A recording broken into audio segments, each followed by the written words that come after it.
Баяғы бір заманда бір кісі өмірдің мақсатын білмекке ізденіпті. Әр ойлайды, бер ойлайды, бірақ санасын торлаған сауалға жауап таба алмайды. Енді бұл сұрақты көрген-білген адамдарынан сұрай бастайды. Бірақ ешкімнен тұшымды жауап ала алмайды. Ауылдарды, көрші қалаларды аралап, маған бұл өмірдің мақсатын айтып беріңдерші деп сұрастыра береді. Қанша жақсы болса да алынған жауаптар бұл кісіні қанағаттандырмайды. Мұның жауабы жоқ екен ғой деп күдерін үзетін шаққа жетеді. Сол кезде бір адам, сонау таудың арғы жағында көп жасаған қария бар, содан сұрап көр. Бұл сұрақтың жауабын бір білсе, сол қария білер деп жөн сілтейді. Айтқан жерге жетіп, әлгі қартқа арнайы келген сауалын тастайды.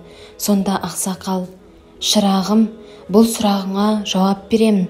Бірақ алдымен сені кішігірім бір сынақтан өткізуім керек. Соған көнесің бе?» дейді. «Ойбай-ау, әрине көнемін. Сол үшін ел кезіп, жер кезіп жүрген жоқпын ба? Айтыңыз сынағыңызды». Қария бұл кісінің қолына бір қасық ұстатады.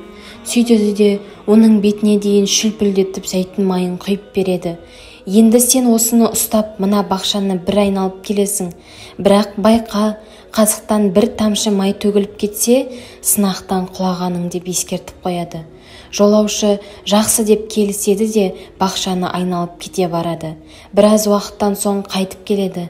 «Қалай, майды төгіп алған жоқсың ба?» «Жоқ, бір тамшысында төгілген жоқпын». «Ал енді айтшы, бақшаның гүлдері әдемі ме екен?» «Атам-ау, оны қайдан білейін? Менің есіл дертім мына қасықта болған жоқ па?» «Ендеше бақшаны тағы бір айналып шық та, енді маған бақшаның көркемдігін айтып бер» дейді. Жолаушы бір айналып қайтып келеді. «Бақша қалай екен?» дейді қария. «Әдемі екен ата, өте әдемі екен. Осы тұста данышпан қарт сәл ғана жымияды да, бірақ қасықтағы майың не болды?» дейді. Қараса, бір тамшы майда қалмапты. «Осы бір өмірлік сабақтан кейін, қарағым, енді жақсылап тыңдап ал. Бұл өмірдің мәні сенің оған қарауыңа байланысты өзгере береді. Өмір бойы бір-ақ нәрсе көріп, қартайып қалғаныңды да байқамауы мүмкін.